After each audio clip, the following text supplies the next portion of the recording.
윤동주 시인은 1917년 12월 30일 일제강점기가 한창이던 혼란한 시기에 중국 길림성, 화령현, 명동촌, 우리에게는 만주로 더 익숙한 지역에서 태어났습니다. 명동촌은 동방을 밝히는 곳이라는 뜻으로 함경도 출신들이 집단 이주하여 형성한 최대의 한인촌이었는데요. 윤동주는 유복한 집안의 장남으로 이미 손이 누이 둘이 어린 나이에 요절한 뒤 태어난 아들인데다 어릴 적부터 영특한 모습을 보여 부모의 기대가 남달랐죠. 그의 아명이 해환, 즉 해처럼 빛나라라는 뜻을 가진 것만 보아도 그 마음을 알 수 있습니다. 명동촌은 당시 최대의 항쟁터라고 해도 과언이 아니었는데요.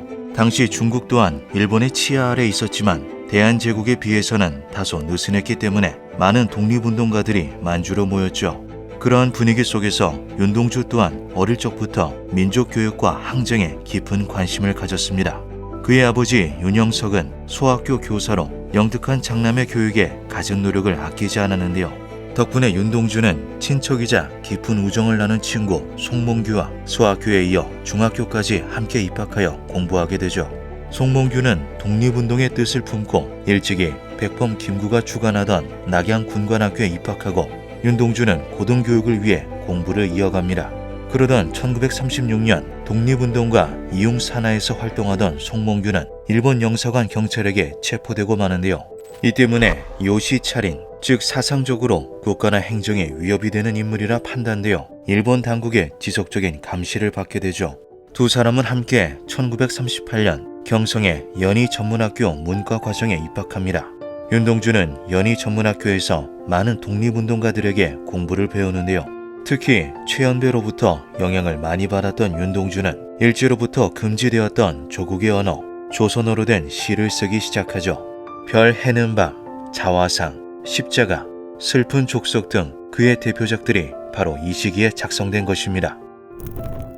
가슴 속에 하나둘 새겨지는 별을 이죄다 못해는 것은 쉬 아침이 오는 까닭이요 내일 밤이 남은 까닭이요 아직 나의 청춘이 다하지 않은 까닭입니다. 이후 송몽규는 교토 제국대학에서 전문교육을 받기 시작하였지만 윤동주는 입학시험에서 2번이나 낙방하며 두 사람은 다시 헤어지게 되죠. 당시 전문교육을 받기 위해서는 내지, 즉 일본에서 반드시 유학을 해야만 했습니다. 일본 대학 과정에 입학하기 위해 그는 창씨 개명을 하게 되는데요. 본래의 이름을 두고 일본 이름을 사용해야 한다는 데서 오는 고통스러운 심경을 기록한 시가 바로 참회록이죠. 내일이나 모레나 그 어느 즐거운 날을 나는 또 한 줄의 참회록을 써야 한다. 그때 그 젊은 나이에 왜 그런 부끄러운 고백을 했던가. 그는 도쿄의 리쿄 대학에 진학했다가 곧 교토에 있는 도시샤 대학으로 편입합니다. 이 과정에서 교토 제국대학에서 공부하던 송몽규와 재회하게 되는데요. 비극적이게도 이것은 그 또한 일본의 주요 감시망 안에 들어가게 되는 계기가 되고 말죠. 송몽규에게 붙은 요시차린 딱지 때문이었습니다. 오랜 친구이자 의지할 가족이었던 송몽규와 재회하고도 윤동주의 일본 유학 시절은 그리 행복하지 않았는데요. 그의 유학 시절 쓰인 시를 보면 그 감정을 엿볼 수 있죠. 오늘도 기차는 몇 번이나 무의미하게 지나가고 오늘도 나는 누구를 기다려 정거장 가차온 언덕에서 서성거릴 게다. 아, 젊음은 오래 거기 남아있거라. 1943년 윤동주와 송몽규는 조선인 학생들과 함께 민족해방운동의 뜻을 다시금 다집니다. 징병제를 통해 무기를 갖고 군사지식을 체득한 뒤 태평양 전쟁 강화 협상이 진행될 즈음 무력 봉기를 일으켜 조선 독립 분위기를 조성하자. 하지만 이 계획은 금방 탄로나며 1943년 7월 10일 치안유지법 위반이라는 명목으로 송몽규가 체포되죠. 일본 헌병들은 송몽규와 가까운 유학생들 중 이 계획에 동참한 사람이 적지 않을 것으로 판단하고 7월 13일 윤동주를 체포합니다. 1944년 3월 31일 윤동주와 송몽규는 재판을 통해 징역 2년을 선고받고 후쿠오카 형무소에 수감되는데요. 그로부터 1년도 채 되지 않은 1945년 2월 16일 윤동주가 3월 7일 송몽규가 옥사로 생을 달리하죠. 대한 독립을 고작 6개월 앞둔 날 그들의 나이 고작 27이었습니다. 윤동주의 사망 후 며칠이 지나서야 그의 아버지 윤영석과 오촌 당숙 윤영춘은 동주 사망, 시신을 가지러 오라는 내용의 전보를 받습니다. 그러나 그로부터 며칠이 지난 후 다시 전보가 도착하는데요. 동주 위독 보석을 원한다면 연락할 것, 즉 사망 통지보다 그의 상태가 좋지 않다는 연락이 늦게 도착한 것이죠. 윤영석과 윤영춘은 함께 후쿠오카 형무소로 향합니다. 그들이 전한 윤동주의 사인은 뇌일혈, 즉 고혈압 등에 의해 뇌혈관이 터지며 사망하였다는 건데요. 하지만 형무소에서 마주한 윤동주의 시신은 무척이나 이상했죠. 시신은 몹시 부풀어 있었는데 유족의 허락도 없이 방부 처리를 진행해 반점 하나 생기지 않은 채였습니다. 간수는 하루만 늦었어도 이 시체는 실험용으로 가져갔을 것이라는 알 수 없는 말을 건네기도 했는데요. 시신을 수습하며 같은 감옥에 투옥 중이었던 송몽규를 면회하기 위해 기다린 윤영춘은 이상한 광경을 목격하죠. 50명 정도 되는 조선인들이 푸른 수영복을 입고 한 줄로 시약실에 들어가고 있는 모습이었습니다. 면회를 위해 나온 송몽규는 무척이나 쇠약해진 모습으로 윤영춘을 맞았는데요. 어떻게 된 일인지 묻는 윤영춘에게 송몽규는 굉장히 의미심장한 말을 전하죠. 저놈들이 주사를 맞으라고 합니다. 그 주사를 맞고 나도 동주도 그 꼴이 된 겁니다. 그로부터 3주 뒤 송몽규 또한 급격히 쇠약해져 사망하며 주사의 정체는 끝내 밝혀지지 못했습니다. 송몽규의 시신도 방부 처리를 해두었다는 점이 윤동주의 경우와 무척 비슷했는데요. 두 사람 모두 20대의 건장한 청년이었으며 시신의 상태가 무척이나 비슷하다는 점 때문에 유족들은 두 사람의 죽음이 단순한 옥사가 아니라고 생각하죠. 하지만 의문을 해소해줄 이는 더 이상 남아있지 않았고 그렇게 수십 년의 세월이 흐르게 됩니다.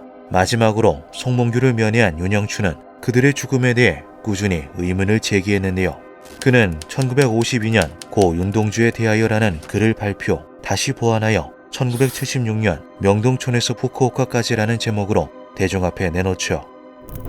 몽규가 반쯤 깨진 안경을 눈에 걸친 채 내게로 달려온다. 피골이 상접하여 처음에는 얼른 알아보지 못하였다. 어떻게 용케도 이렇게 찾아왔느냐고 여쭙는 인사의 목소리조차 저 세상에서 들려오는 꿈같은 소리였다. 입으로 무엇라고 중얼거리나 잘 들리지 않아서 왜 그 모양이냐고 물었더니 저놈들이 주사를 놓았고 동주도 그 주사를 맞았기 때문에 저 모양이 되었고 나도 맞았기 때문에 이 모양으로 되었소. 옥문을 열고 들어서자 간수는 우리더러 몽규를 보고 말하되 일본 말로 할 것, 너무 흥분된 빛을 보여서는 안 된다는 것, 시국에 관한 말은 일절 금한다는 것 등등의 주의를 받고 복도에 들어서자 푸른 죄수복 입은 20대의 한국 청년 근 50명이 주사를 맞으려고 시약실 앞에 쭉 늘어선 것이다. 관 뚜껑을 열자 세상에 이런 일도 있어요라고 동주는 내게 항변하는 듯했다. 사망된 지 10일이 지났으나 규슈 제대에서 방부제를 썼기 때문에 물론 아무렇지도 않았다. 이 글은 발표되는 즉시 한국 사회에 큰 영향을 미쳤는데요. 윤동주의 공식 사망 원인이었던 뇌일혈은 건강한 젊은 청년에게는 흔치 않은 사연이기도 했기에 그의 사망이 다시금 재조명되기 시작하죠.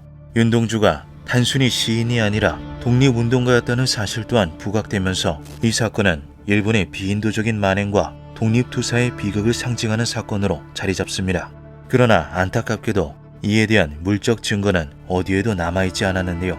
일본 측은 유족이 비통스러운 마음에 억지스러운 의혹을 내놓는다며 논란을 일축했죠. 상황이 급변한 것은 1980년 한국 잡지 현대문학에 실린 윤동주 그 죽음의 수수께끼라는 글 덕분이었습니다. 일본의 한국문학 연구자 고노 H는 그 글을 통해 윤동주가 해수수혈 실험의 피해자라고 주장했는데요. 해수수혈 실험이란 전시 상황에서 늘 부족한 혈액이나 식염수를 바닷물이 대신할 수 있을지에 관한 실험이었죠. 실험 과정은 단순했습니다.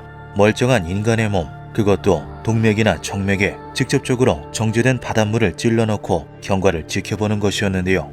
당시 실험을 자행한 규슈 제국대학에서 실험체를 구하는 수고를 덜기 위해 고작 4-5km 떨어진 후쿠오카 형무소의 수감자들을 대상으로 실험을 진행했다는 것이죠. 바닷물을 혈관에 주입할 경우 세포 내 수분이 급격하게 빠져나가 심각한 탈수가 발생하고 이로 인해 신경계와 장기의 기능이 손상되어 저산소증과 심한 경우 사망에 이를 수 있습니다.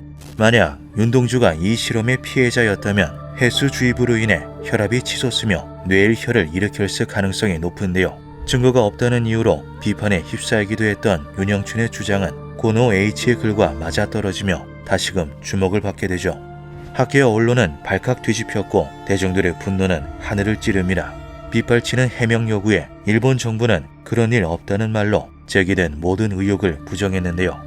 그들은 윤동주의 사인은 기록된 것처럼 뇌의 혈이 맞으며 모든 형무소에서 고문과 노역을 포함한 모든 가혹행위는 존재하지 않았다고 주장하였죠. 거듭되는 논란에 일본 측은 공식 문서상 윤동주와 송몽규가 실험의 대상자였다는 기록이 없기 때문에 확인이 불가능한 사안이라며 답변을 회피합니다. 일부 비인도적인 행위가 있었다고 하더라도 생체 실험과는 관련이 없으며 식민 지배와 통치 과정 중 발생한 불가피한 일이라고 덧붙였는데요. 여전히 일본 정부는 윤동주 시인의 옥사 의혹에 대해 명확한 입장을 밝히지 않고서 추측만으로는 공식 사인을 바꿀 수 없다는 입장을 고수하고 있죠.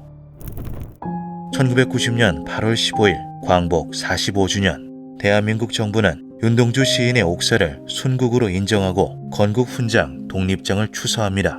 또한 광복 직후 지식인의 부끄러움으로 해석되었던 그의 시는 1980년대 이후 다른 시각으로도 비추어졌는데요.